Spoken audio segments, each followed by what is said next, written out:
Começa agora o programa Por Falar em Saúde. Entrevista, notícias, agenda de evento. Um programa voltado à saúde, levando até você bem-estar. Interaja com a gente através das redes sociais, com transmissão ao vivo, Facebook e Instagram. Programa Por Falar em Saúde. Toda quarta-feira, a partir das 20 horas, aqui na Rádio Mangabeira FM. Por Falar em Saúde. Apresentação Sérgio Farmacêutico.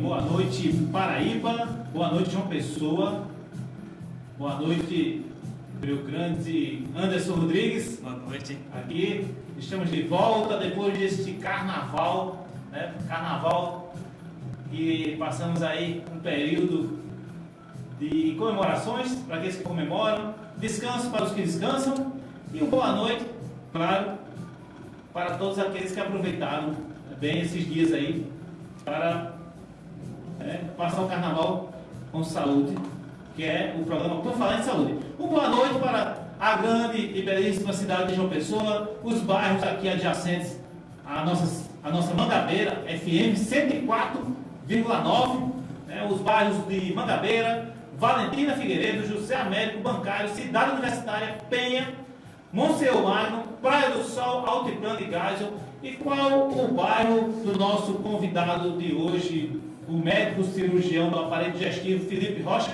Qual o bairro, Felipe?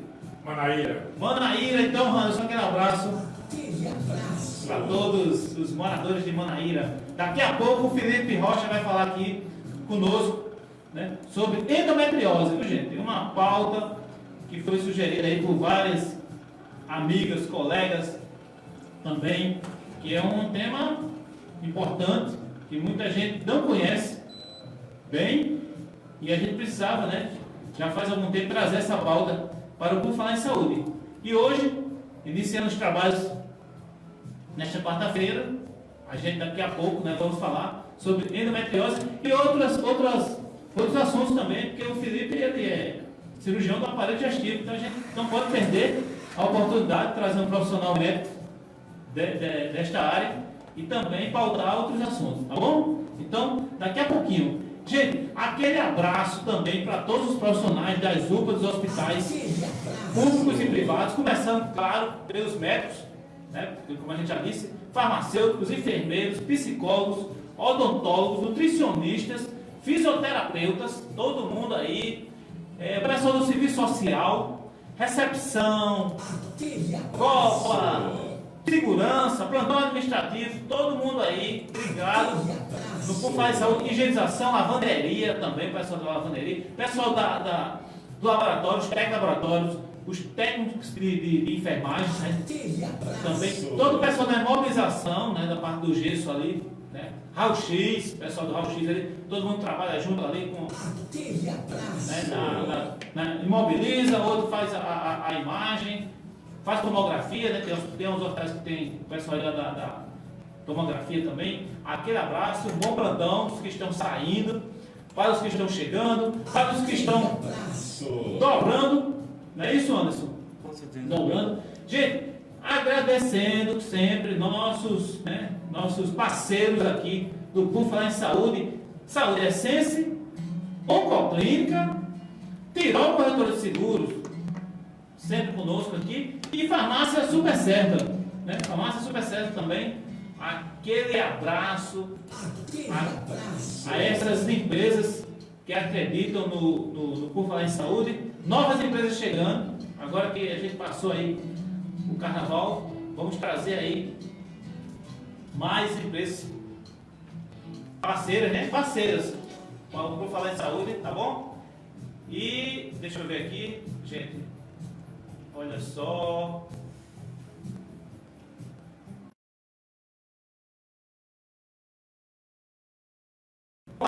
Olha aí, vamos, solta essa vinheta. Notícias da saúde. Fique ligado. Olha só, muito bom, muito bom. Gente, contraprova confirmada. Brasil tem o primeiro caso de coronavírus. Vírus revela, fonte e agente, claro.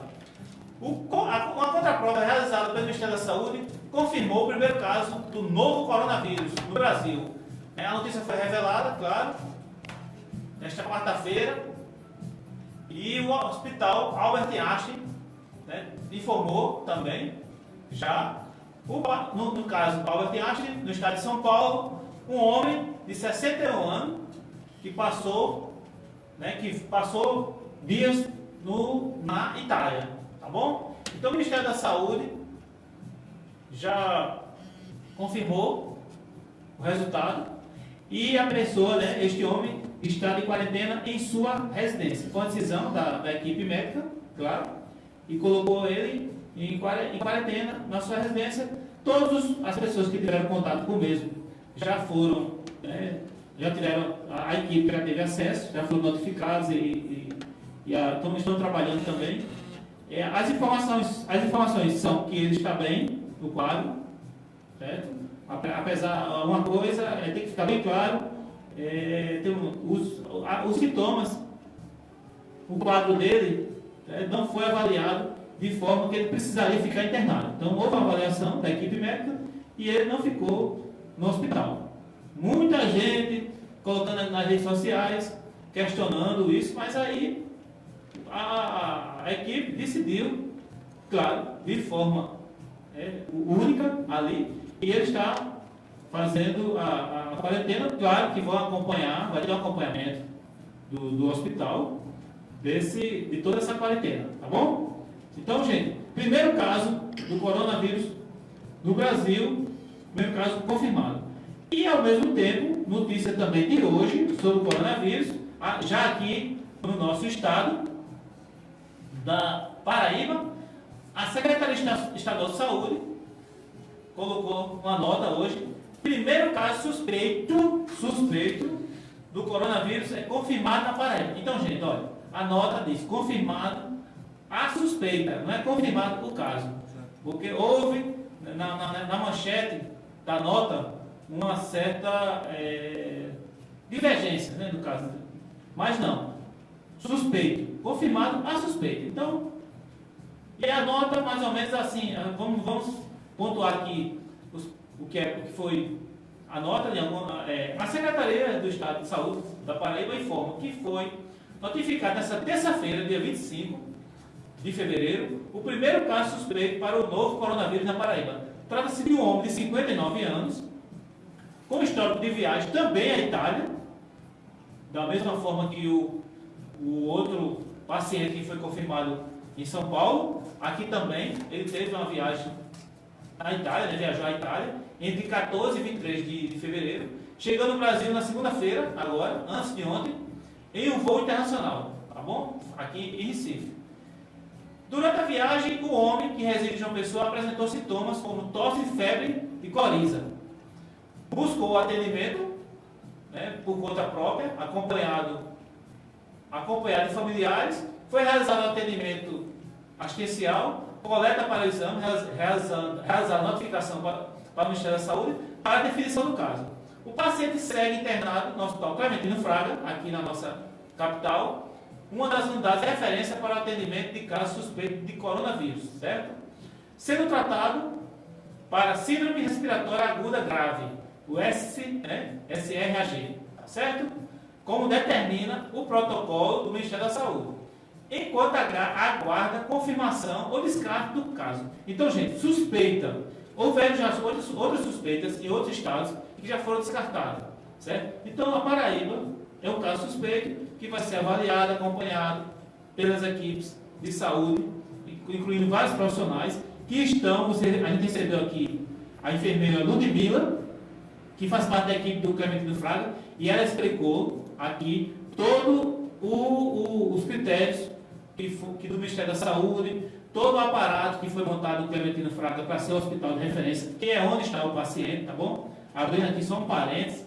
Então, ele está lá, no Clementino. A gente teve como é que se diz? A participação aqui do Clementino através da enfermeira, quer dizer, trouxemos, antes do carnaval, a pauta, né, a pauta do coronavírus, e aí está lá onde a Ludmila brilhantemente fez aqui entrevistas sobre todas as instalações que foram organizadas através dos protocolos do Ministério da Saúde. Então, perfeito.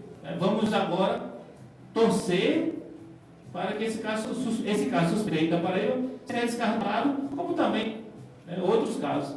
Tá bom? Importante destacar que a Paraíba, concluindo aqui a nota, possui um plano estadual para notificação e assistência para o novo coronavírus, elaborado desde o fim de janeiro e amplamente divulgado entre os profissionais de saúde da rede pública e privada de todo o estado, tá bom? Da Paraíba. Além do Clementino Fraga de Pessoa, o Hospital Universitário Lauro Vanderlei também é unidade de atendimento para casos suspeitos para o novo coronavírus na Paraíba, sendo este último, no caso do Hospital Universitário, para pacientes da pediatria, certo? Então, casos suspeitos do coronavírus, na questão das crianças, o hospital de referência é o Hospital Universitário Lauro Vanderlei. Certo, gente? Vamos trazer também essas notícias, você pode ver no site porfalarensaúde.com.br, tá bom? O site já está no ar, já estamos atualizando ele diariamente, inclusive já em primeira mão hoje a gente estava com essas duas notícias já, recebemos a nota da comunicação da Secretaria Estadual de Saúde, a qual agradecemos também.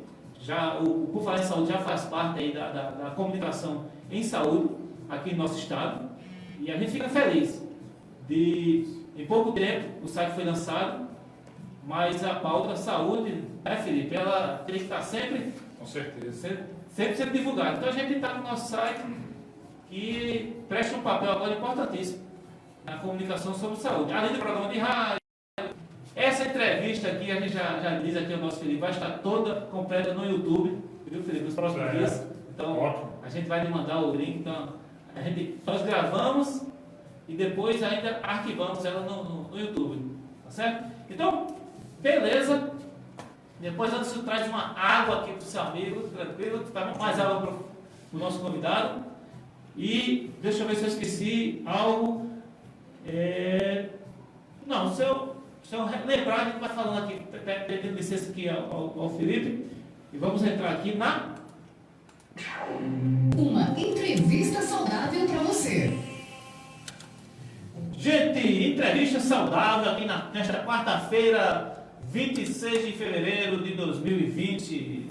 E a gente temos aqui conosco, na entrevista saudável, vamos ver aqui só entrevista saudável, o médico cirurgião do aparelho digestivo, com a qual a gente já deseja boas-vindas ao Felipe. E, Felipe, a gente sempre abre aqui a entrevista fazendo uma pergunta tranquila. Quem é o médico Felipe Rocha, nessa trajetória aí para chegar até esse conhecimento do aparelho digestivo? Qual a trajetória do Felipe com a sua cidade? É pessoense? Eu que agradeço o convite que você me fez e falo aqui aos ouvintes da Mangabeira 104.9 FM. Eu sou de Pombal, Sertão. Pombal. Vim para cá em 1987 estudar, e daqui eu fiz o curso de medicina na Universidade Federal da Paraíba. Depois eu fui para São Paulo prestar residência médica. Durante 4 anos me especializei em cirurgia do aparelho digestivo, e depois de uma longa caminhada em São Paulo, uma maravilhosa experiência no Hospital do Servidor do Estado, eu regressei à terra em 2000, e desde 2000 que eu estou aqui há 20 anos, então, né, nessa caminhada de cirurgia do aparelho digestivo. Aí foi aparelho digestivo, medicina, aí iniciou, aí voltou para terminou a residência e voltou para Paraíba. Em 2000 eu cheguei aqui. Isso. Fui trabalhar no Hospital Napoleão Laureano. Sim. Trabalhei 10 anos lá. Poxa. Como cirurgião de tumor. Nosso parceiro aqui também. Neoplasia do aparelho digestivo, né? Trabalho no Hospital Universitário Lauro Vanderlei, onde sou concursado desde 2004, como cirurgião e staff da residência médica, cirurgia geral. Não sei se meu primo que está fazendo, Diego, não sei se você conhece Diego. Conheço. Arley. Sei quem é demais. É meu primo de primeiro grau. Primo, é? É meu primo. É que foi residente nosso, então, né? Ele está na residência. Na Você deve- residência, exatamente. Ele ainda está lá. Isso. E o Diego é nosso primo também, está lá. Futuros cirurgião. Lógico, você tem futuro colega, né? Colega. Vou dar um abraço aí também para Diego. Tá nessa caminhada. Exatamente. Essa caminhada. Felipe, nossa pauta endometriose ela surgiu com umas amigas minhas, uma amiga minha de Sérgio, só para a gente iniciar, foi fazer uma cirurgia que parecia simples. Aí quando descobriu que tinha endometriose, a cirurgia foi bem um pouco diferente do que aconteceu. Mas aí outra realmente foi fazer, e aí me diga uma coisa, o que é que podemos iniciar falando do que é endometriose? A endometriose é uma doença muito complexa, em que há uma implantação do tecido do endométrio, que é o tecido de revestimento interno do útero, fora da cavidade uterina. Isso é uma implantação patológica, porque normalmente não existe esse tecido em outro local que não seja o endométrio. Certo. E essa implantação mais comum é dentro do abdômen, dentro da barriga, para que as pessoas entendam, Certo. acometendo vários órgãos e gerando uma doença que gera uma cicatriz, ou seja, uma fibrose, que é uma reação tecidual do tecido, tipo uma fibrose, ou gerando um espessamento, um endurecimento, para que os ouvintes entendam melhor, das estruturas dentro do abdômen, principalmente da pelve, onde estão os ovários, as trompas, os canais que levam a urina do rim até a bexiga, os ureteres no caso, a própria bexiga, que armazena a urina, o útero por si só, e na vizinhança dessas estruturas, o reto, que é a porção final do intestino grosso, que por contiguidade, ou seja, de proximidade anatômica com a vagina e o colo do útero, acaba sendo afetado também pela doença. A doença também pode afetar órgãos fora da cavidade abdominal, como por exemplo o cérebro, os pulmões e outras estruturas. Então, a endometriose é uma doença, de certa forma, misteriosa. Existem várias causas que tentam explicar a origem dessa doença, mas não existe nenhuma confirmação de realmente como a doença acontece, como ela surge.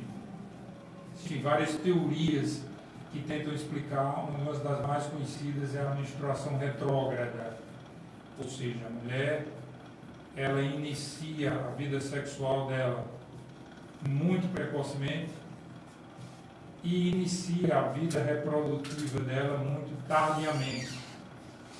Essa é a mulher da sociedade moderna, enlarguecendo o tempo reprodutivo dela. Então isso fez com que a endometriose aumentasse muito. Mas os indicadores que vocês, médicos, e a equipe de saúde, né, acompanham, deu esse parâmetro? Sinalizou nesse sentido que com a mudança do perfil da mulher, houve uma mudança no perfil da incidência da doença. De modo que a doença antes tinha uma incidência pequena, hoje a doença é relativamente frequente. Nós temos Podemos dizer, não me conteste, que a natureza ela está sendo assim, dando uma mensagem que, de certa forma ou não? De certa forma sim, né? Porque Natureza. o homem é como se o homem, o ser humano, né, tivesse modificado a história natural de nascer, crescer e procriar, né? Então a procriação está ficando mais tardia, mas em compensação a vida sexual inicia mais cedo e a idade reprodutiva da mulher fica mais longa, sem ter filhos, e isso favorece a doença. Tem outros fatores imunológicos, genéticos, que não se sabe exatamente como atuam, mas que de repente pode até ter relação com a alimentação, forma de alimentação que também mudou. Se a gente for avaliar a sociedade moderna dos últimos 10 anos, houve uma modificação significativa, de certa forma radical, em relação à alimentação e em relação ao comportamento também. Então essas doenças, como a obesidade, por exemplo, A questão dos conservantes. Foi, exatamente. Até que ponto os conservantes, os alimentos enlatados, embutidos, esses alimentos que fazem mal Eu tive ao uma surpresa que intestino. você também trabalha com a questão do câncer, né? Assim, você trabalhou 10 anos na Orião. Fiquei com a surpresa, eu não tive tempo de abrir, não abri o currículo, mas assim, fiquei feliz porque a gente. Quer dizer, é outro campo que você tem bastante conhecimento. Exatamente. Então, essas doenças, obesidade, endometriose, o próprio câncer, eles modificaram a sua incidência, a sua prevalência com a piora desse fator alimentar e com a piora dos outros fatores, como estresse, ansiedade, que aumentou muito em incidência, número de casos na população, né? Então, essas doenças que antes eram raras, endometriose era uma doença rara. Hoje a endometriose é uma doença frequente. Tem uma incidência variável aí de 15% a 60%. Um leque bem amplo. Aquela informação que em cada 10 mulheres uma tem endometriose, é mais ou menos isso? Olha, se eu for levar em consideração o nosso fica à grupo vontade, você de trabalho, que nós fazemos cirurgia, 3 ou 4 cirurgias de endometriose por semana, é isso daí que você está dizendo, entendeu? Certo. 1 em cada 20 mulheres vai ter endometriose. As mais variadas formas, né? Entre elas, a forma digestiva, que é essa forma que afeta o reto, que é a porção final do intestino grosso, onde é quase a passagem final das fezes. E na questão que se discute mais, né? As mulheres que às vezes não vão fazer uma cirurgia mais comum, no caso um cisto, e as imagens não tinham, os exames não identificaram endometriose. Sabe se é possível acontecer? Muito comum, porque normalmente o único exame que se faz é um ultrassom, ou abdominal ou transvaginal, e muitas vezes o ultrassom não consegue dizer que aquele cisto é um endometrioma de ovário. E quando chega na laparoscopia, a laparoscopia é só para os ouvintes entenderem, é a cirurgia feita pelo vídeo, guiada por vídeo, em que o cirurgião faz pequenos cortes no abdômen e com o auxílio de uma câmera que gera uma imagem dos órgãos internamente, ele consegue realizar a operação com um tamanho 10 vezes o tamanho normal das estruturas dos órgãos. Então, é muito comum encontrar o que os exames não mostraram durante a laparoscopia. Por isso que esse relato de dizer, eu fui fazer uma cirurgia para o cisto de ovário e depois o ginecologista veio falar que encontrou endometriose. Muito frequente isso. Graças a Deus, o número de profissionais tem aumentado no estudo, no tratamento, no conhecimento e no tratamento dessa doença, e as pacientes agora elas são diagnosticadas com mais frequência antes e preparadas de melhor forma para fazer a cirurgia. Agora, tudo isso também leva, claro, a equipe ter naquele momento, né, já que isso é possível acontecer, é o momento de modificar um pouco o trajeto da cirurgia, não sei se... Uma coisa fundamental é a experiência do profissional. Sim, onde o ginecologista é o chefe dessa equipe. Certo. Porque ele que tem a capacidade maior de reconhecer a doença. Certo. Ele consegue reconhecer a doença com imensa facilidade. Mais do que o próprio cirurgião do aparelho digestivo consegue. Ele consegue fazer isso. Mesmo agora, como ela tem vários locais, já pode ser diagnosticada em outros locais, mas é o endométrio. É que as alterações muitas vezes são muito sutis, Sim. muito discretas. Certo. Às vezes é só uma alteração da coloração, da disposição dos vasos sanguíneos na pelve. Sim. E uma mancha pequena de coloração violácea, Sim. muito pequena, vesículas que são pequenas bolinhas e que só o ginecologista com formação na doença e com experiência no tratamento Sim. e no diagnóstico do tratamento é capaz de dizer, olha, aqui tem endometriose e nós vamos fazer um tratamento aqui para tentar melhorar isso. O cirurgião do aparelho digestivo ele entra muito mais na questão da doença diagnosticada antes no próprio reto. Sim. Ou quando, durante a cirurgia, o próprio ginecologista sinaliza nesse sentido, olha, eu acho que o reto está cometido aqui. Sim, E pronto. a gente consegue ver a parede do reto através da laparoscopia com muita nitidez. com muita nitidez. Isso Aí, facilita. nessa cirurgia, pode estar os dois profissionais, então? Se a cirurgia é programada previamente, Sim, deve estar os dois profissionais, porque o envolvimento do reto sim. é da competência do cirurgião do aparelho digestivo e não do ginecologista. Ele participa como auxiliar, mas quem realiza a operação é o cirurgião do aparelho digestivo. Fora o reto, na questão do aparelho digestivo, existem outras partes do aparelho digestivo que Com certeza. liga aí para a gente assim. O ilho terminal, que é a parte final do intestino delgado, também pode ser acometido. O apêndice, inclusive o paciente pode ter um quadro de apendicite aguda, Poxa, achar que é apendicite aguda e na hora da cirurgia laparoscópica se encontra um nódulo na ponta do apêndice. E o quadro clínico muitas vezes é igual de um apendicite. E o tratamento vai ser o mesmo, retirar o então a apêndice. endometriose é É uma doença complexa, complexa.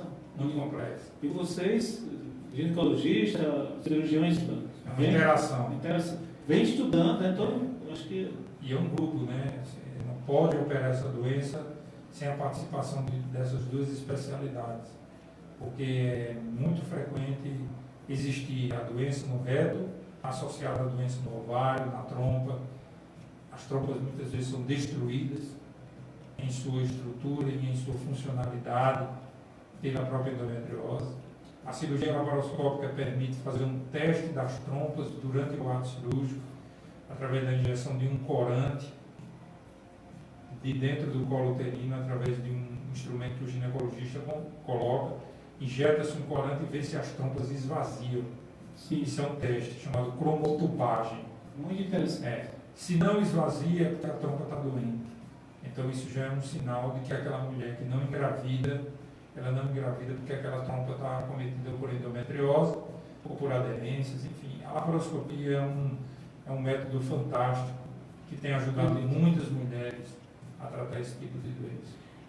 Aí, mesmo a gente, as mulheres têm passado também por a questão de, como nos casos de conhecimento meu, ela teve um ovário que teve que ser decidido na hora da cirurgia, não tem mais, ele não funciona mais. O ovário, o ginecologista, o obstetra, teve que fazer isso. Acontece a relação da infertilidade também, né? Na endometriose, tem que optar.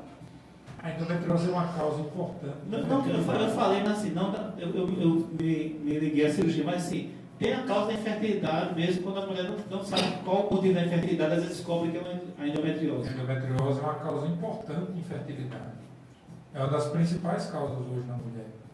Só que a infertilidade é uma doença que afeta o casal. Sim, Então o homem tem que ser investigado também. sim. Porque tem os fatores relacionados ao homem e tem os fatores relacionados à mulher. Certo? Então a maioria das vezes é um casal que tem problema dos dois lados. Mas às vezes é só a mulher. E quando é a mulher, a endometriose é a principal causa hoje. Infertilidade com indicação de tratamento. Então, muitas pacientes que vão para a cirurgia vão porque tem dor, é uma dor incapacitante, é uma dor que incomoda muito durante o período menstrual, não é aquela dor simples da cólica durante a menstruação que a mulher regularmente sente, é uma cólica mais intensa, mais prolongada, e muitas vezes vem associada a essa questão dela dizer que não consegue engravidar. Tenta há vários anos com o marido sem nenhum método de prevenção e a gravidez não acontece. Por quê? Porque a endometriose impede que isso aconteça. Nesses estudos, Felipe, a questão, como várias doenças da genética também faz parte, Porque, como eu falei no começo, né, existem várias causas apontadas. O fator genético, sem dúvida. Né? Se a gente for considerar o câncer do aparelho digestivo, sim, a obesidade, são doenças em que o fator genético é fundamental, é preponderante. Né? certo. A endometriose não é diferente. Deve ter fatores genéticos que influenciam isso aí. Existem várias correntes de pesquisa em relação a isso. Fatores imunológicos, fatores nutricionais, fatores genéticos. Não existe ainda uma explicação. Essa é a causa da endometriose. É multifatorial. São vários fatores. E a ciência está buscando. Muito. É uma doença muito estudada. E é uma doença assim que envolve várias especialidades, como eu falei, né? Vários ramos da área de saúde, inclusive a nutrição funcional, e que é uma coisa extremamente atual no momento que nós vivemos, né? Uma nova versão, é uma nova visão da nutrição, né? É a nutrição funcional, baseada na funcionalidade dos nutrientes e como isso pode interferir positivamente na saúde das pessoas. A gente não sabe até que ponto os alimentos interferem nas bactérias do intestino, por exemplo. Sim. E isso pode Da flora, né? Da flora a flora intestinal doente, Sim. afetar, como afeta a obesidade, como afeta a esteatose hepática, pode de repente afetar também a endometriose. É uma pergunta que se faz, né? Então, seria um pensamento, né? Uma preocupação, né, em relação a isso. Isso que você já está falando, já dentro do nosso tema, leva a questão da prevenção, né? Se prevenir, se alimentar de forma mais saudável, né? Já... As doenças que a gente não conhece a causa, fica mais difícil, né? A gente estabelecer medidas preventivas. É porque hoje as informações são... acho que os médicos, né, e os profissionais de saúde, eu sou farmacêutico, a gente faz tudo para que a informação chegue de forma mais segura, mas é difícil. Não, com certeza. Hoje é muito difícil. Tem muito, né? Tem muito viés aí, muita tendenciosidade para uma informação ser desvirtuada. Porque hoje você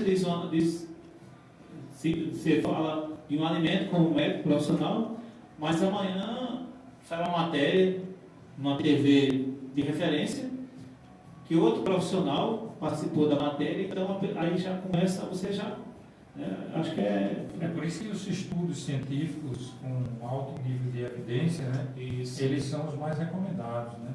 Aqueles que vão... Toda a matéria nessa linha é melhor, né? Provar, né?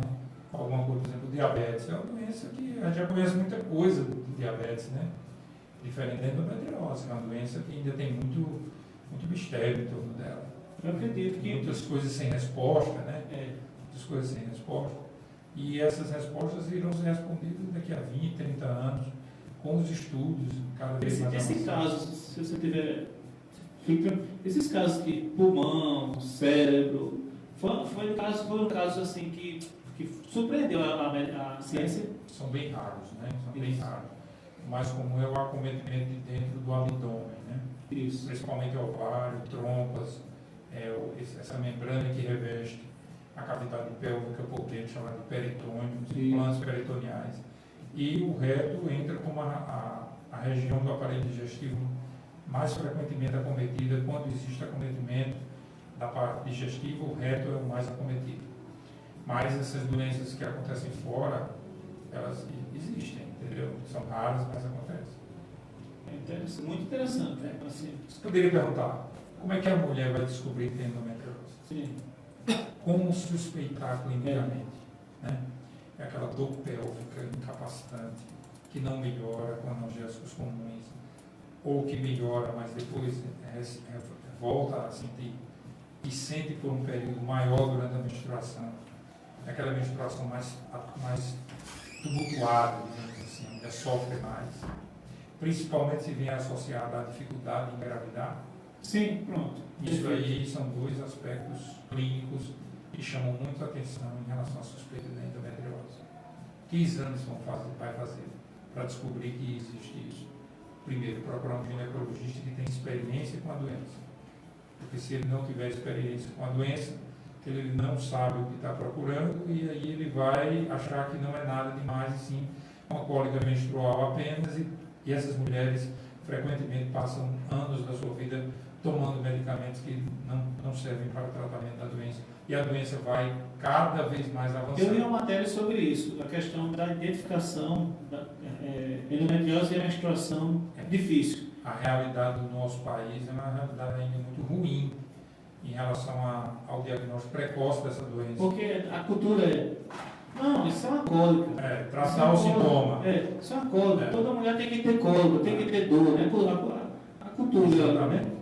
Não, todo mês tem que sentir. Aí por trás uma endometriose. Pois é. E aí, quando o ultrassom não mostra nada, ou mostra alguma coisa mais, digamos, um simples cisto de ovário que não justifica esses sintomas, a laparoscopia, que é esse exame da cavidade abdominal por uma câmera de vídeo, através de pequenos cortes, consegue ver o que esses exames não conseguem. E consegue dizer com precisão. Se tiver um ginecologista com experiência no tratamento da doença, que lá existe uma endometriose e que o tratamento pode até ser naquele mesmo momento, como simplesmente queimar os focos que está vendo no peritônio com o uso da corrente bipolar, ou retirar um segmento do peritônio que tem um nódulo ou que tem uma mancha muito sugestiva de endometriose e mandar para o estudo histológico, ou seja, no microscópio, com o patologista, ou identificar que existe uma doença no reto, estudar melhor essa doença no reto e programar um tratamento cirúrgico associando o ginecologista com o cirurgião do aparelho digestivo. Muito bom. Então a gente quer dizer, digamos o seguinte, a imagem, os exames de imagem nem sempre consegue identificar, mas a laparoscopia... Isso. Antes da laparoscopia existe a ressonância, Sim. que é um exame que cresceu muito nos últimos Para anos. os nossos ouvintes da Mangabeira, todos que estão aí no Face também, é por isso que a gente está perguntando a você porque o pessoal vai ficar... Eu fiz o ultrassom... Então vamos lá. Ultrassom transvaginal, a ressonância de pelve, Certo. e existe um ultrassom que é feito de forma transvaginal, ou seja, pela vagina, associado a um preparo do intestino, limpa o intestino. Aí esse exame consegue ver melhor o envolvimento do reto pelo nódulo de endometriose na parede do reto. Então, você tem como lançar a mão desses 4 exames. Perfeito. A partir desses 4 exames, você consegue se aproximar mais do diagnóstico. E quando ainda continua dúvida, a laparoscopia vem como fechamento dessa situação. Repito mais uma vez, não são todos os profissionais que têm essa condição de dizer aqui tem uma endometriose. As lesões são muito discretas, mas elas têm um impacto significativo na vida dessas mulheres. Porque são produtos sensíveis, né, que causam dor. Causa dor e deve causar alguma alteração imunológica que, por sua vez, interfere na gravidez, levando à infertilidade, ou a própria endometriose pode levar a uma alteração significativa das trompas, que é o órgão que faz a captação do óvulo todo mês, e sem trompa, a mulher funcional, a mulher não engravida. Perfeito, muito bom. Felipe, toma uma água aí. Porque a gente vai só... Rapidinho, só mais um detalhe. A obesidade é uma doença associada, a endometriose, melhor dizendo, é uma doença associada à obesidade. Então, a obesidade aumentou. A endometriose vem junto. Sim. Então, a mulher obesa, ela paga um preço muito alto. Infertilidade, incapacidade de engravidar, ovários policísticos, que são múltiplos cistos pequenos no ovário, que por sua vez causa infertilidade, porque a mulher não ovula, e a endometriose. Então são 3 doenças que a obesidade tem puxado, e se a gente for ver, a incidência da obesidade é 18% da população no Brasil. 18 candidatos. 55% de sobrepeso e 18% de obesidade. A gente vai falar disso já. Não vamos perder a chance de ter você aqui e a gente vai falar, né? Trazer um profissional da área. Né?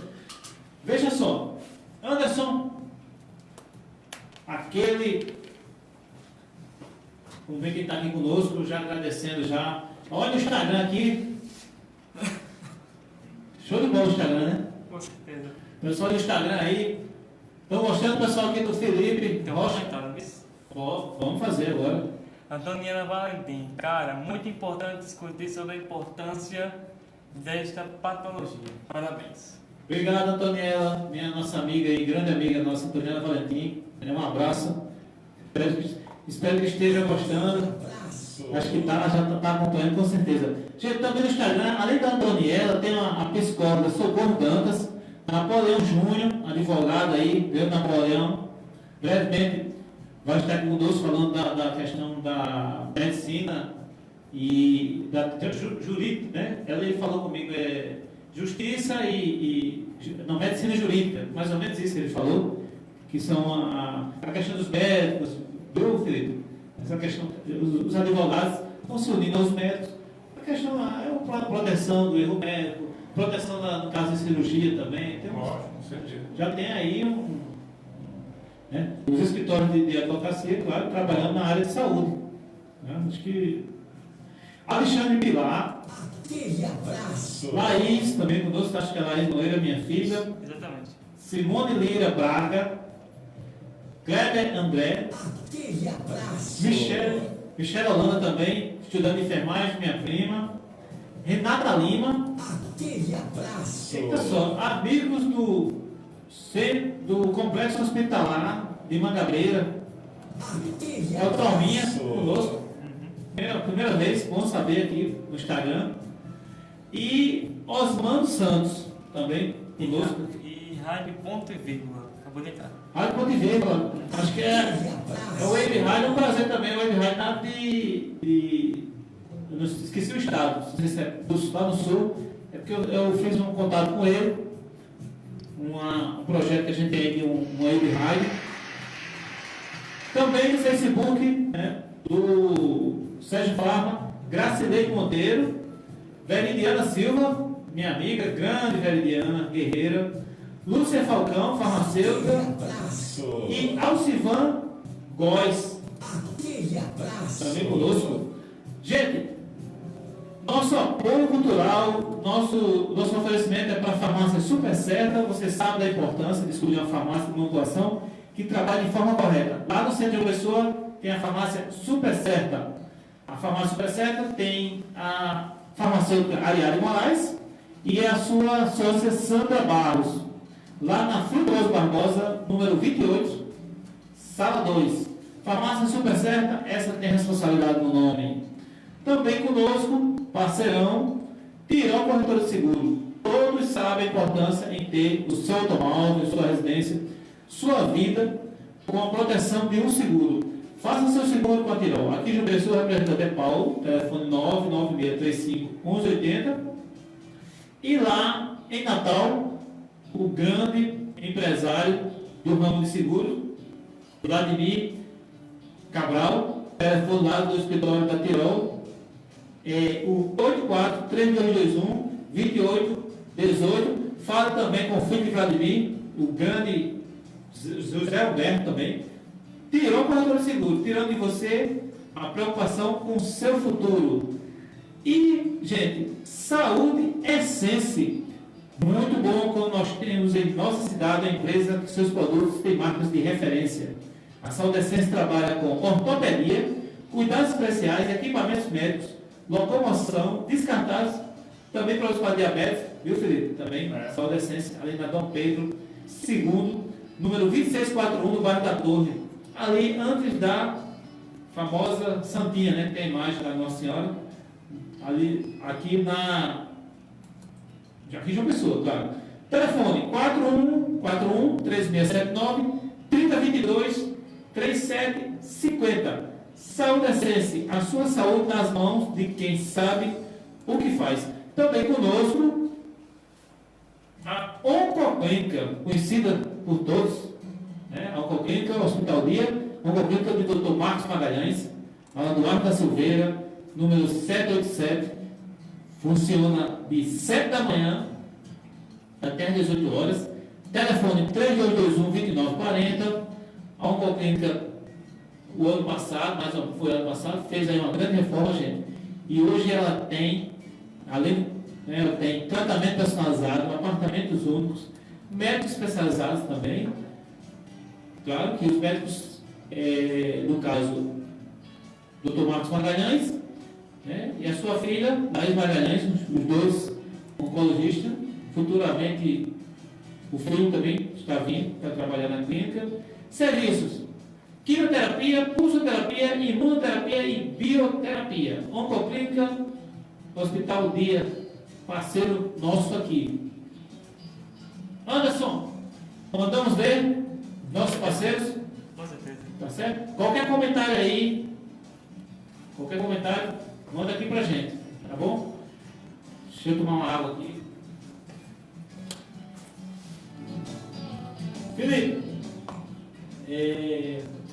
veja bem, você falou de obesidade, né, relacionada à endometriose, mas falando de obesidade também, a hipertensão, o que é que hoje a medicina do aparelho digestivo, da cirurgia, dessas cirurgias que são relacionadas à obesidade, que é que nós temos hoje e a prevenção da obesidade? A obesidade é uma doença endêmica, né? Aumentou muito no mundo inteiro, no Brasil não foi diferente. Hoje, cerca de 18% da população no Brasil tem obesidade. 18%. Olha aí, gente, 18%. Cerca de 8% da população tem diabetes. É um índice muito alto. Se você pegar uma população no Brasil com milhões de pessoas. Então, essa doença, quando ela chega em níveis muito altos de peso, ou quando se associa a doenças outras, que a gente chama de comorbidades, e aí existem 27 doenças listadas no Conselho Federal de Medicina em relação à sua associação com a obesidade. As principais são as doenças cardiovasculares, o infarto, a hipertensão arterial, a angina e outras doenças cardiovasculares, o diabetes, a esteatose hepática, que é a infiltração de gordura no fígado. Em relação à mulher, ovários policísticos, que é a formação de vários pequenos cistos no ovário, que leva à alteração da fertilidade, a endometriose, que eu acabei de falar. Isso. A própria obesidade é causa de infertilidade masculina ou feminina, independente dessas doenças. A depressão é causa da obesidade, mas também é consequência. Poxa, formação. Isso. A apneia do sono, que é uma doença que faz com que o paciente tenha várias pausas respiratórias durante o sono, por um distúrbio ao nível da laringe, por conta da obesidade, e que isso interfere e aumenta o risco de AVC, acidente vascular cerebral, o famoso derrame, que também aumenta por conta da própria obesidade. E outras como artrose de coluna, artrose de joelho, hérnia de disco. Essas são várias doenças que afetam tanto o homem quanto a mulher e que tornam a vida dessas pessoas impossível em relação ao trabalho. É uma causa importante de incapacidade para o trabalho, a obesidade. Com o advento do tratamento cirúrgico, a obesidade que alcançou níveis muito altos, que a gente chama de obesidade mórbida, Isso. ela passou a ter um resultado melhor do seu tratamento. Porque a cirurgia oferece um meio de tratamento que o tratamento com medicamento, dieta e atividade física sozinho, quando se chega num nível tal de obesidade, não consegue ter um bom resultado. Então a operação veio para trazer um bom resultado a longo prazo, associada a essas medidas de atividade física, educação comportamental e alimentar para o resto da vida, mas sem a cirurgia os pacientes não iam conseguir. E com a cirurgia eles passaram a conseguir. Porém, isso tem que ser feito para o resto da vida, porque a doença não tem cura. Diabetes não tem cura. Obesidade também não tem cura. A doença crônica tem tratamento para melhorar, para controlar o peso, mas não vai se curar. Por isso, infelizmente, alguns pacientes, isso tem se tornado cada vez mais frequente, começam a reganhar o peso. Sim, Mesmo após eu tenho essa curiosidade com a você. cirurgia. Eles não acabam recuperando o peso. Isso. Por quê? Porque os fatores ambientais continuam existindo. Sim. A indústria está aí oferecendo na esquina da gente alimentos cada vez mais calóricos, né? o homem vive a era do computador, em que ele não precisa sair para buscar, muitas vezes, o sustento, e no próprio trabalho ele se movimenta pouco. É uma curiosidade, Felipe. Você passa pelo processo cirúrgico e você consegue ganhar peso porque você começa a errar na forma de se alimentar e porque a própria ansiedade que volta a acontecer e o organismo leva você a comer errado. O organismo cirurgiado A longo prazo, depois de 5 anos, principalmente, sim, existem mecanismos adaptativos em que o organismo tenta compensar aquela situação criada pela cirurgia, mas não consegue trazer o que era antes. sim. Mas, de certa forma, há uma certa adaptação. E se soma esses mecanismos adaptativos a esses erros, Sim. que a maioria das situações são de fundo emocional. O paciente começa a ter depressão, começa a ter ansiedade extrema porque não faz atividade física regular, que o exercício é fundamental para combater a ansiedade. Ele não faz isso e ele, de novo, procura no alimento ou em outras fugas, como o álcool, por exemplo. O alcoolismo é cada vez mais frequente nos pacientes que fazem a cirurgia da obesidade. Por quê? Porque a maioria dos pacientes ou já eram alcoólatras antes e não levaram isso a sério depois, não procuraram ajuda psiquiátrica, psicológica, grupos de apoio como a AA, e enveredaram de novo na ingesta excessiva de álcool. Agora alimentadas pelo pela perda de peso, em que o paciente melhora a autoestima, só que ao invés dele manter o exercício, ele se livra do exercício, procura o álcool e aí começa a ganhar peso de novo, porque o próprio álcool é calórico. Aí, digamos o seguinte, né? Você falou aí com muita propriedade desse paciente, que ele tem que ter força de vontade antes, claro, para se preparar, porque existem todos os critérios e é um trabalho de equipe, né, que envolve a medicina, a psicologia e todos. Mas, e quando o paciente entra em depressão, porque ele fez a cirurgia e ele não... existe caso de paciente que pós-cirurgia, ele, por ter ganho peso, ele entrou em depressão, só para a gente... É uma situação... Porque no Setembro Amarelo aqui a gente teve Setembro Amarelo é um meio de suicídio, não que teve suicídio, mas assim, mas a gente fala muito de depressão. Não, mas isso é um tema que é outro tema que preocupa. Existem situações de suicídio após a cirurgia. E isso daí não é a cirurgia levou ao suicídio. Sim, claro. A cirurgia levou a uma situação que Uma o paciente expectativa, não estava talvez. preparado pré-operatoriamente. Isso.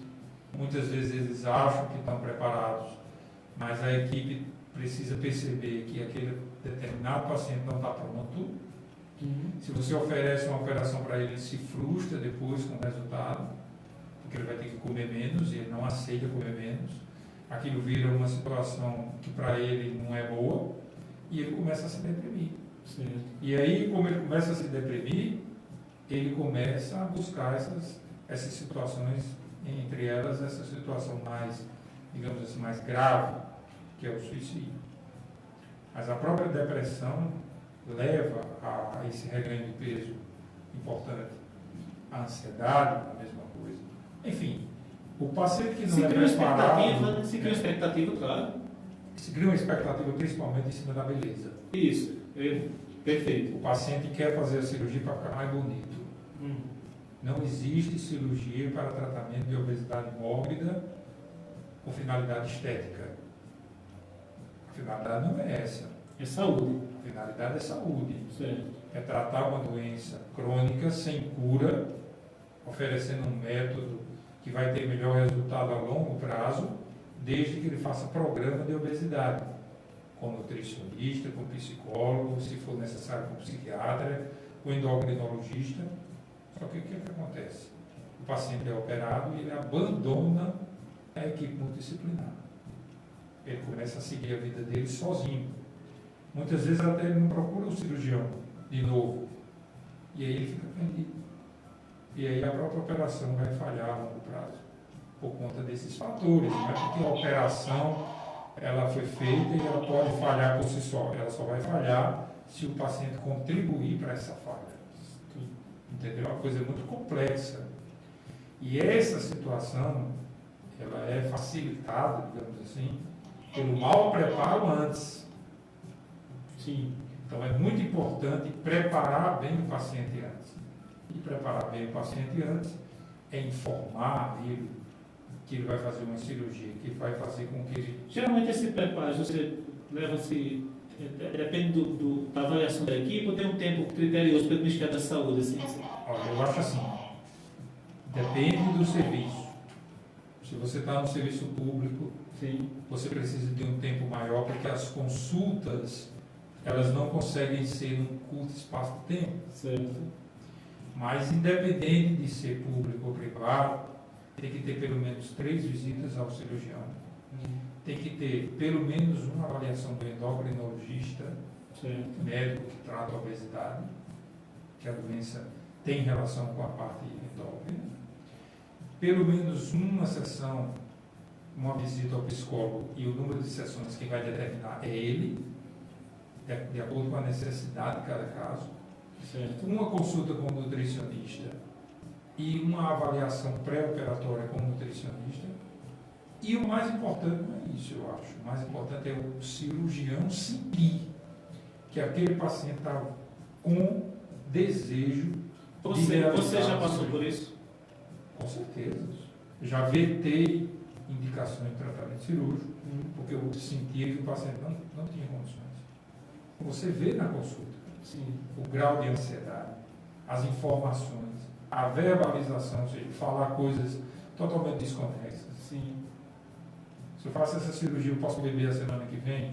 Sim. Esse tipo de pergunta já deduz para quem é experiente. E o grau de expectativa que ele está criando, E o grau de expectativa que não é o motivo. que não é o motivo, que não é real, que não deve ser o que é melhor para ele. E isso é uma coisa que, assim, você sabe que vai ser problemático depois. É diferente daquele paciente que você vê que ele não suporta mais a obesidade, que ele está com desejo, ele não chega dizendo, eu vou fazer porque meu vizinho fez. Essa conversa vai dar errada. Ele vou fazer porque eu não suporto mais, porque isso está atrapalhando a minha vida, porque eu não consigo brincar com meu filho, porque eu me acordo de noite várias vezes com falta Eu de sou ar, hipertenso. porque eu sou hipertenso, porque meu tio morreu de pressão alta, Isso. porque meu avô morreu de infarto, eu tenho medo de morrer da mesma doença, porque minha mãe é diabética, Isso. outra porque eu sou diabético, não consigo controlar e estou tomando insulina, ou porque eu tenho pressão alta e os remédios não estão dando mais. Esse é o paciente que vai ter resultado. Agora, aquele paciente do oba-oba, Esse paciente que se cercou né, de motivos que o paciente que envolvem chega só sua porque qualidade de vida, É. né?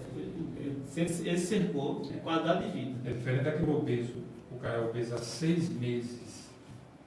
Ele não tem nem 2 anos de obesidade. Sim. Ele só se tornou obeso há 6 meses. Há Sim. 6 meses, o peso dele em relação à altura ultrapassou o valor de 40. Certo. O médico achar que esse paciente deve ser operado, isso é um equívoco.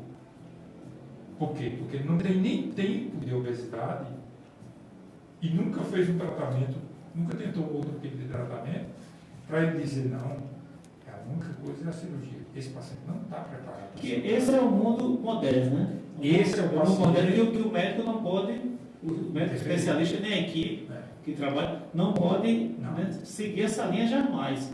Porque é o mundo do instante, né? Porque a gente acha que tudo é como na internet. Né? E no celular, né? Tudo, a gente acaba, eu digo aqui em vários programas, as pessoas estão achando que a vida que nós seres humanos temos que ser rápido como o envio de uma mensagem. É que ele já vai para a consulta sabendo o que significa IMC, relação peso-altura. Ele já fez a conta matemática e ele já sabe que a relação peso-altura dele deu acima de 40. Certo. Só que não é só isso. Não se opera por um número, se opera um indivíduo e se espera que esse resultado Mas seja é história, né? alcançado. Você saber essa história familiar dele, né? Acho que Você tem que saber o antecedente familiar, o antecedente dele, o perfil alimentar dele, o perfil psicossocial dele. E não precisa ser psicólogo, nutricionista para saber disso. Precisa ser médico. Precisa ser cirurgião do aparelho digestivo, se especializou nisso e tem como área de atuação a obesidade, você tem a obrigação de conhecer esse conjunto de situações que envolvem o obeso, que é complexo. Até mesmo, né, Felipe, porque o nome do profissional, cirurgião, está naquele procedimento. Com certeza. Então você não vai criar um problema para você também, né? Isso é um problema para você, porque depois esse paciente vem com reganho de peso e aí surge hoje o principal problema pós-cirurgia, que é o reganho de peso. O resultado do tratamento é pior. É pior do que quando o paciente só tinha obesidade e não tinha sido operado. Pior. Porque ele já fez a cirurgia e muitas vezes você não tem mais o que fazer do ponto de vista concreto para resgatar aquela. Já teve um caso que o paciente ele criou tanta expectativa que ele era mais feliz, obeso, e ele, quando perdeu, que ele viu que tinha ele não se preparou para as restrições, ele ficou uma pessoa, não digo depressão, ficou mais triste. Com certeza, eu falei no começo aqui, a frustração em relação a depois. Mesmo ele não ganhando peso, tendo reclamação.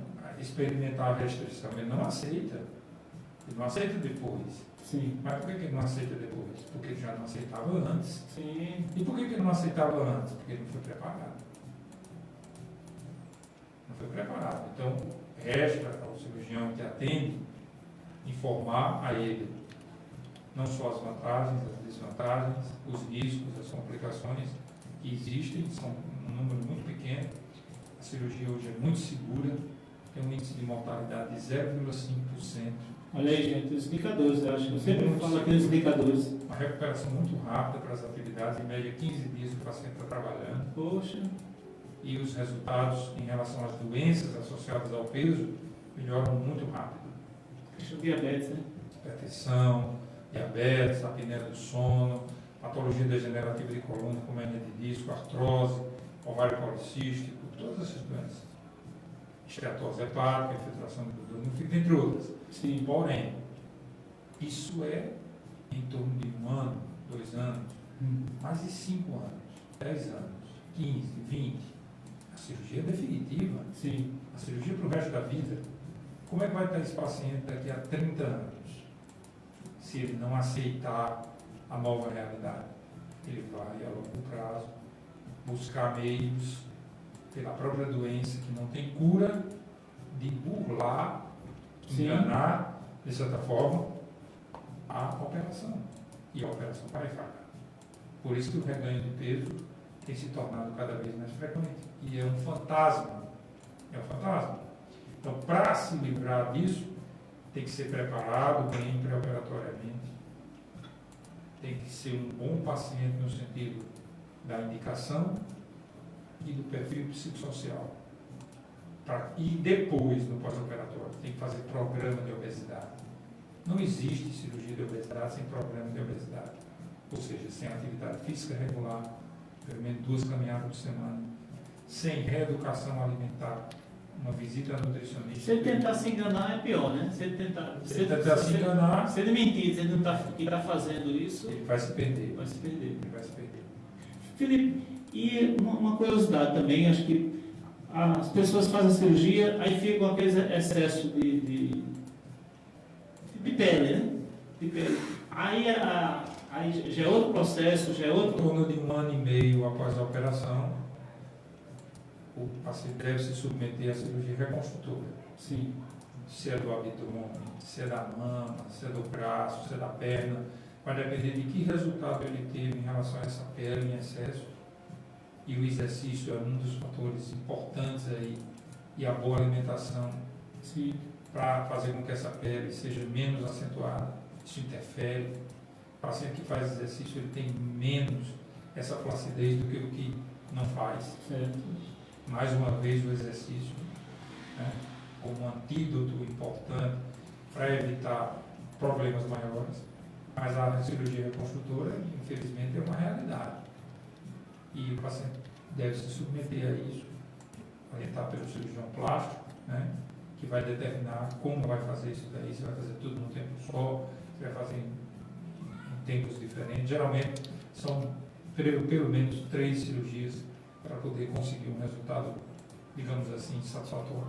E o paciente tem que estar preparado para esse processo, né? Depois da cirurgia. Além de tudo que você falou, esse processo é construtor, né? Tudo você tem que informar antes. Porque Tudo você tem que informar antes, entendeu? E assim, se o paciente não é informado pelo médico todas essas situações, ele busca na internet as informações não médicas, muitas vezes são perigosas. E aí a cabeça dele dá um nó.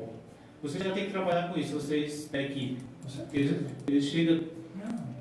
Ele chega pensando na estética, né? Ele chega com a receita de bolo pronta, do Google. Sim, do velho Do Google. Dr. Google. Só que essa receita de bolo, ela não é real. Ele Com vai certeza. ver depois que isso não existe. Então você já tem que desmistificar isso antes. Dizer para ele que você vai fazer uma cirurgia cujo resultado para a sua saúde é muito bom. Porém, você tem que Existe desafios, né? entender Existe que a desafios. sua forma de se alimentar nunca mais vai ser a mesma. Você vai ter que se reeducar a comer em menor quantidade e maior número de vezes durante o dia.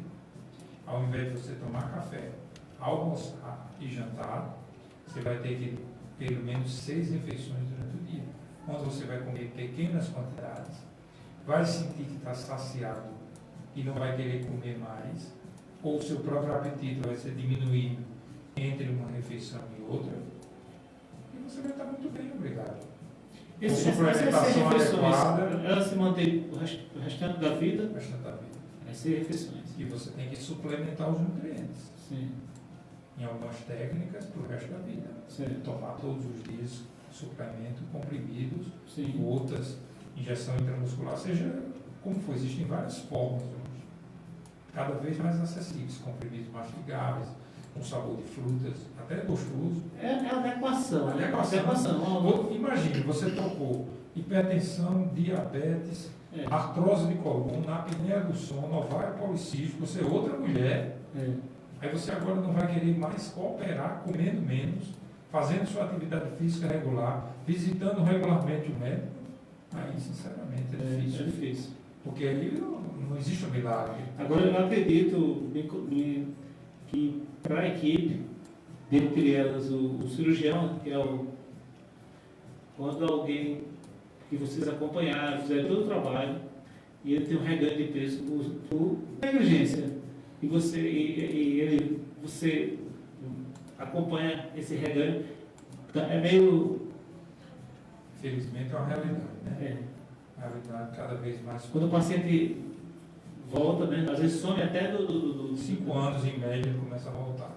É, Ele passou 5 anos não te procurando adequadamente. não seguindo... Aí com 5 anos, quando o reganho bate a porta, Sim, que ele vê que começa a ganhar peso e que o vizinho dele ficou do mesmo jeito, sim. o tio dele ficou do mesmo jeito, e ele volta, e aí ele vai ouvir do cirurgião perguntar para ele como é que ele se comportou em relação à atividade física. Ele vai dizer que não fez. Como é que ele se comportou em relação ao Ele nem volta para as consultas que estão marcadas. Não volta. Isso é frequente. Lógico, tem as exceções. Certo. Eu tenho pacientes que até hoje voltam comigo, tem 8 anos de operado, todo ano está lá. Certo. Mas não adianta só ele me procurar. Também ia falar sobre isso. Ele tem que ir no nutricionista, ele tem que ir no psicólogo. A doença tem um fundo emocional muito forte, a doença é mental. A obesidade é uma doença mental também. Olha aí, gente, muito importante. É mental, é genética, é adquirida, mas é É também. um conjunto, né? Um conjunto. Mas é também psicológica. E você sabe qual é o feedback, digamos assim, o retorno de pacientes no consultório do psicólogo Sim. operado no Brasil? Zero. Não vão. Não vão. A própria Sociedade de Cirurgia Bariátrica estimula reuniões com grupos de pacientes, muitas vezes com palestras, oferecendo alguma forma de nutrição para eles, para estimular que eles... O HU realiza, né? Não só o HU, a vida de Paraíba também. Aqui na Paraíba, dos públicos. Só tem um hospital na Paraíba que faz cirurgia bariátrica, é o Hospital Universitário. Perfeito. Não era para ser assim. João Pessoa já era para ter mais de um centro. A equipe está lá. Está lá. Mas só que não dá conta da demanda. Eu imagino. A fila é muito grande. Eu imagino. Porque o número de pacientes na No rede estado da pública, Paraíba, eu sabia o que o HU era, agora no estado da Paraíba. que eu conheço, Sim. não tem outro não. Só o Hospital Universitário. É, Não tenho certeza se o Hospital Universitário de Campina Grande faz cirurgia bariátrica pelo SUS. Mas aí, de toda forma, a referência é pesada, né? Assim, pesada eu falo. Não dá conta. Não dá Acredito. conta. O número de obesos é muito alto e o número de pacientes públicos que ficam nessa fila é absurdo em relação ao número de cirurgias para tentar diminuir essa fila de pacientes. Qual a média de cirurgias por mês ou por semana? Hospital Universitário, Sim. 1 a 2 cirurgias por semana. Muito pouco. Uhum. Muito pouco, porque as cirurgias precisam de reserva de UTI, a UTI tem um número de leitos que não é adequado Certo. e acaba penalizando a equipe Sim. cirúrgica que está lá à disposição. É uma, mais a é equipe uma nutricional. fila dentro da outra, uma fila dentro da outras especialidades, né? Equipe existe. Serviço organizado do ponto de vista médico existe. O que falta são as condições para realizar esse trabalho num número mais adequado. Certo. Ambulatório funcionando em melhores condições, o centro cirúrgico em melhores condições, os materiais para a cirurgia cara, que usa bastante material. Mas existe uma política do SUS aí de reforçar a realização, inclusive, da cirurgia por vídeo, laparoscopia, Sim. que em muitos hospitais no Brasil já é feito assim, São Paulo, por exemplo, Recife, Fortaleza. Aqui se faz também por vídeo laparoscopia, que é essa cirurgia pegando os poros, só que às vezes o material acaba ficando escasso e tem que se optar pela cirurgia aberta, que tem muitas consequências. Muito bom, muito bom mesmo. Gente, estamos aqui com Felipe Rocha, médico cirurgião do aparelho digestivo, falando sobre endometriose, perdão, no início do programa. Depois, como a gente disse, não podemos perder a oportunidade de falar com o Felipe aqui e já vamos deixar aqui um canal aberto daqui para o final do ano ele vem aqui falar do câncer, do aparelho digestivo, que a gente vai. Chega aí as pautas do Outubro Rosa, que a gente só fala sobre o câncer de mama, nem o Novembro Azul, a gente não só falamos da questão da próstata, mas a gente pegamos esses 2 meses e trazemos aqui muita coisa da oncologia. Aí a gente bate um papo aqui também, né, porque é muito bom a gente ter um profissional da área de saúde, médico, especialista, aqui no Por Falar em Saúde. Felipe, qual seria as suas considerações aí finais nesse tudo que você trouxe para a gente hoje? Antes de eu dar esse recado final, eu queria só chamar a atenção em relação à cirurgia metabólica. Sim, temos o tempo aí. A cirurgia metabólica é a cirurgia do paciente que tem obesidade e diabetes, Sim. principalmente. Isso é um grande avanço. Surgiram operações sobre o aparelho digestivo que, por alterar a liberação de substâncias no intestino, chamado de hormônios intestinais, em resposta à ingesta alimentar, estimula o pâncreas, que é o órgão responsável pela produção de insulina, e com isso controla melhor o diabetes. É a chamada cirurgia metabólica. Isso foi descoberto através de um cirurgião italiano que é pago e E você financiado está seguindo essa...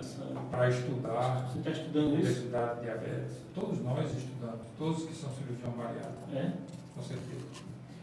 Então, ele fez um experimento em animais ratos diabéticos. Sim. E realizou essas operações nos ratinhos. Sim. E o que ele observou foi que os ratinhos melhoravam do diabetes antes mesmo de perder peso. Então ele disse, alguma coisa tem aqui que a cirurgia está produzindo, que não é só pela via da perda de peso. Porque quando você perde peso e é obeso, há uma melhora da resistência à insulina, que é um dos fatores principais do diabetes no paciente que tem obesidade, diabetes tipo 2. Tá? Então ele observou isso. Então ele foi pesquisar e viu que esses hormônios intestinais estavam aumentados no sangue dos ratinhos. Surgiu a ideia experimental da cirurgia metabólica. Depois essa cirurgia passou a ser feita em humanos e os resultados foram maravilhosos. E os resultados hoje, 2020, são muito bons. A gente pode dizer que a realidade do diabético tipo 2, que tem obesidade associada, hoje é uma em relação a 5, 10 anos atrás.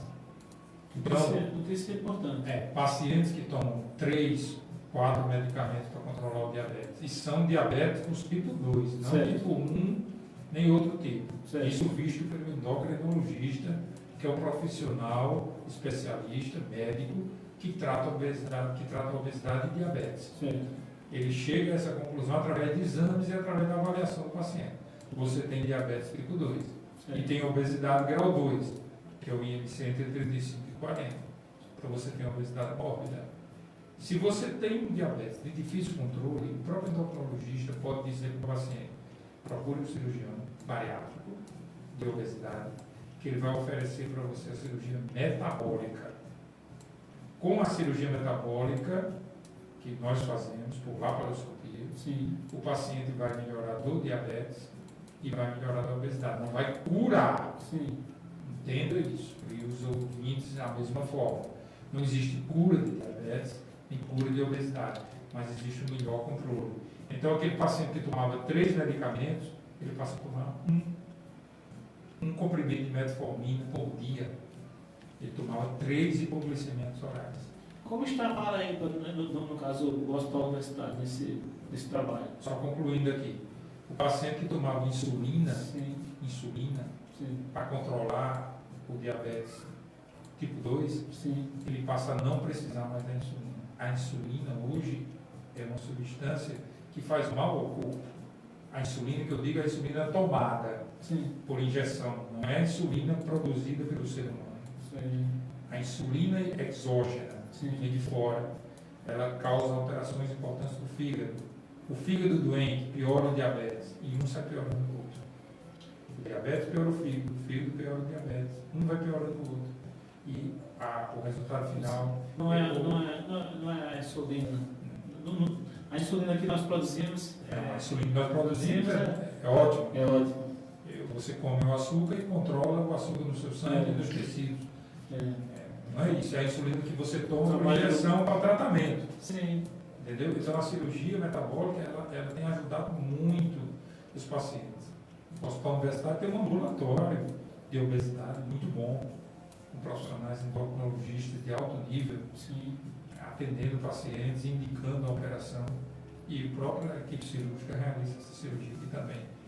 Como já falei antes, o importante, infelizmente, o que atrapalha são as condições em relação à realização de um maior número de cirurgias. Infelizmente. Me corrija na pergunta. A gente está aqui para... uma cirurgia bariátrica metabólica, qual é o critério? Então vamos entender. Toda cirurgia metabólica é bariátrica, Sim, pronto. porque ela leva à perda de peso. Certo. Mas nem toda cirurgia bariátrica será metabólica, porque nem toda cirurgia bariátrica interfere nesses hormônios intestinais de forma importante. Então são feitas modificações do tamanho do segmento do intestino a ser desviado, por exemplo, para se obter esse resultado. Certo. E isso quem foi que deu? Foi os estudos em animais que mostraram isso lá atrás. Me desculpe de fazer para a gente ficar bem claro. Não, lógico, porque pode ser que... Né? Então hoje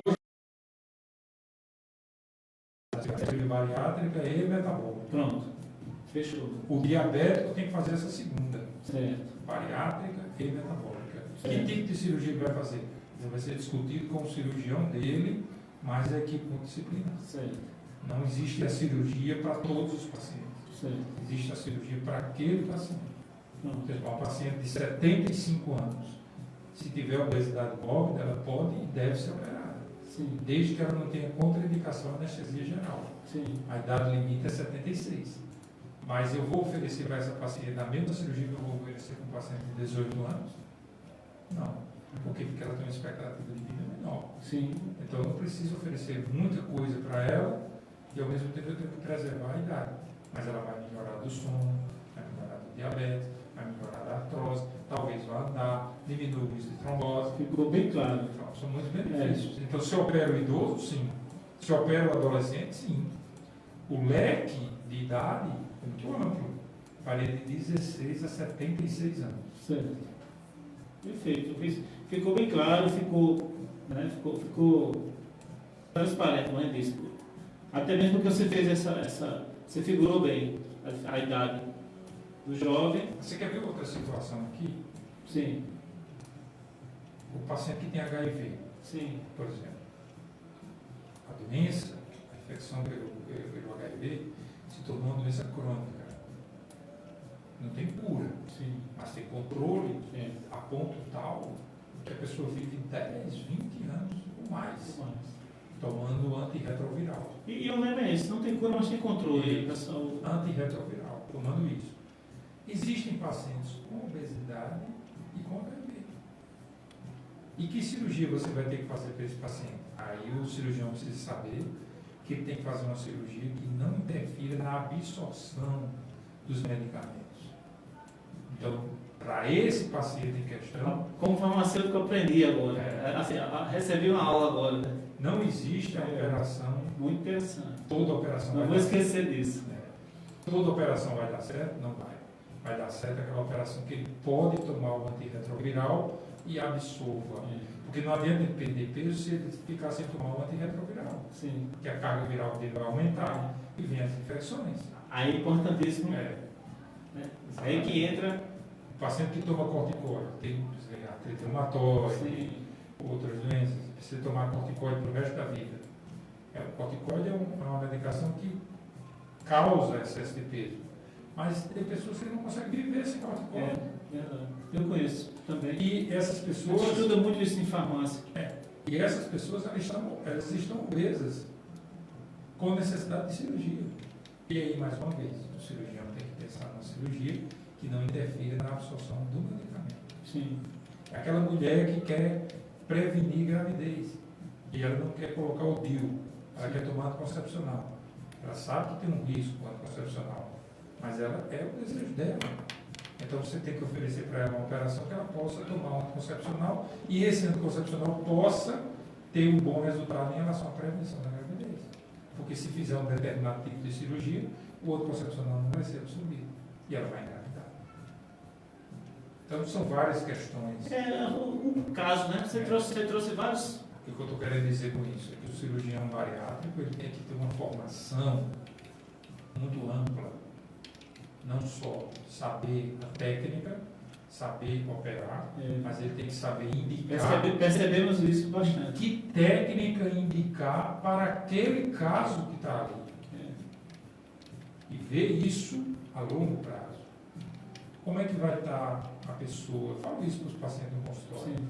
Você tem que ver você hoje, daqui a 20 anos. Você tem 25, daqui a 20 anos você vai estar com 45 anos. Como é que você vai estar? Como é que vai estar o seu osso? Como é que vai estar a osteoporose se você não tomar os suplementos? Então, se você agora está dizendo que não aguenta tomar suplemento, é melhor não fazer determinada cirurgia. Escolha aí uma outra que se torna mais maleável, digamos assim. Existem duas técnicas hoje. E uma delas tem essa vantagem, menor impacto nutricional. Mas nem sempre essa dá certo para aquele paciente. Então ele precisa se conscientizar que ele tem que tomar um suplemento. Senão ele vai estar com 45 anos com osteoporose. Então o trabalho da equipe que coordena todo esse trabalho das cirurgias bariátricas ele é muito de perfil, né?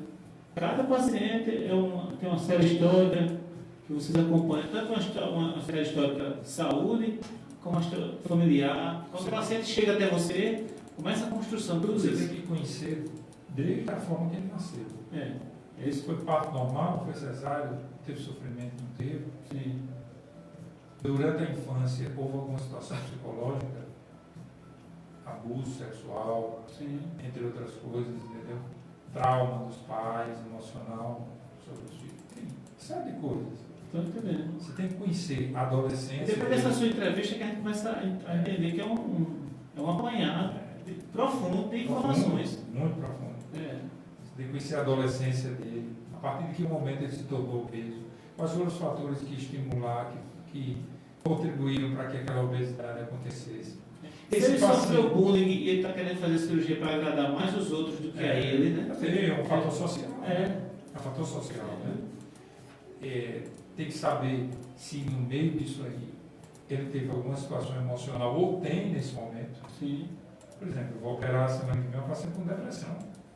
Mas por que ela vai ser operada? Porque ela não consegue melhorar da depressão também por conta da obesidade. Sim. E a depressão dela está controlada.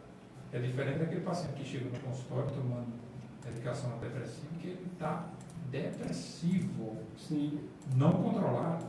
Esse paciente não deve ser operado. Entendi. Ele tem que ter a sua cirurgia adiada para um momento melhor. E o psiquiatra dele é quem vai dizer, olha, agora está melhor para realizar a cirurgia. Porque senão depois vai ser um tumulto. Ele não vai conseguir cooperar nem sequer em relação à restrição de dieta no pós-operatório imediato, que é essencial para evitar as complicações. Ele não está preparado mesmo. A mesma coisa é aquele que chega na consulta que diz assim, doutor, eu quero fazer a cirurgia a semana que vem. Está tudo errado. Como é que ele vai fazer uma cirurgia a semana que vem de uma doença que está nele há mais de 10 anos?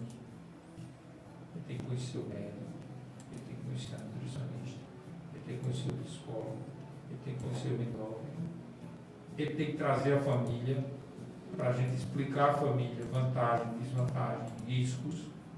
Ela vai estar envolvida. A família deve concordar, porque se a família for contra, é uma das situações que você não deve operar. Ou aquela situação que o paciente mora sozinho. Como você sabe que ele mora sozinho se você não perguntou? Ele não chegou dizendo, eu moro sozinho. Você tem que perguntar. Você mora com seus pais. E ele vai ter que seguir todas as regras sozinho, né? Imagina você, um paciente que, sei lá, mora lá no Amazonas, Sim. sozinho, não tem um familiar por perto. Se ele tiver uma complicação de uma cirurgia dessa, ele vai chamar por quem? Esse paciente tem que ser encorajado a só fazer a cirurgia quando ele tiver condições de contar com a ajuda de um familiar. Porque não se trata o paciente, se trata a família também. Entendeu? A família é importante. Porque se a família, por exemplo, for contra a cirurgia, ela não vai ajudar no pós-operatório. E se a família for a favor, ela vai ajudar. Aí esse paciente tende a não ganhar peso no futuro. Diferente daquela família que já era contra, e aí o paciente insistiu em fazer, e depois ele não encontra no lar dele o apoio. E esse apoio do lar é fundamental para o resultado. Fundamental. Para o resultado a médio e longo prazo. É essencial. Por isso que você não deve operar sem conhecer o pai, a mãe, ou a esposa, ou o filho. E explicar para esse filho, para essa esposa, para esse pai ou para essa mãe, o que é a operação, quais são as vantagens e desvantagens, os potenciais riscos, os benefícios, que são muito maiores do que os riscos, e principalmente que a partir dali a vida dele vai ter que ser diferente. E ele vai ter que entender isso daí, ou precisa, melhor dizendo, entender isso daí para que não haja frustração, não se revolte, entendeu? E muitas vezes o familiar vem na consulta e fala, ele quer fazer, mas eu não sou a favor porque ele tem isso. Então, ele acaba falando coisas que o próprio paciente não falou na consulta. O paciente está Nessa hora você não toma partido. Eu fico de um lado, eu estou contra o outro, não existe isso. Mas você tem que aprender a ouvir e guardar aquela informação e registrar aquela informação no momento de decisão, né? no seu prontuário. Porque depois, se acontecer um revés, você já sabe que existiu um antecedente de dificuldade de interrelacionamento e relacionamento dentro das famílias, que são coisas que podem acontecer com qualquer um. Excelente, excelente mesmo. Show de bola. Show de bola. Um aprendizado importantíssimo aqui. Felipe, muito obrigado. Eu espero que você também tenha gostado aqui do nosso espaço aqui por Falar em Saúde. Aproveitamos para agradecer mais uma vez também a Shirlane, né? Shirlane Frutoso, né? Nossa parceira aqui do Por Falar em Saúde. Descobri que ela é casada com um amigo meu de infância, que é o Anchieta, médico também. A gente lá no bairro da Torre, aí a Anchieta, os irmãos, a gente estava ali, depois cada um foi tomando um rumo. Eu encontrei com a Anchieta lá, já com o médico, lá no Hospital de Trauma, farmacêutico, e a gente lembrou. Quando eu conheci Shirlane, não pessoalmente, através de outra pessoa, ela sempre está indicando os colegas. E aí eu vi as fotos, aí, Canchieta, é o esposo dele, eu digo, olha o mundo. Aí eu já perguntei a ela, e agradeço também a ter indicado aqui, viu, Shirlane? Mais uma vez, um colega e amigo seu aqui para o nosso programa. Eu queria mandar um abraço para ela.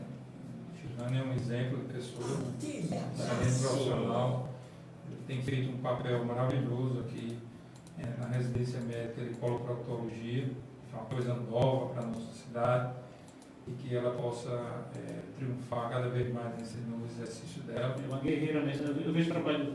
Eu conheço a Dorinha lá de São Vicente, que é a diretora dela, também pedagogia, e vejo também o trabalho dela no HU. Com certeza. É uma pessoa que tem essa característica, né? Tem esse perfil de agregar valores, né? E que isso é essencial para essas situações de problema de residência médica. Muito acessível também, né? Uma pessoa maravilhosa, acessível, competente, excelente profissional, excelente médica.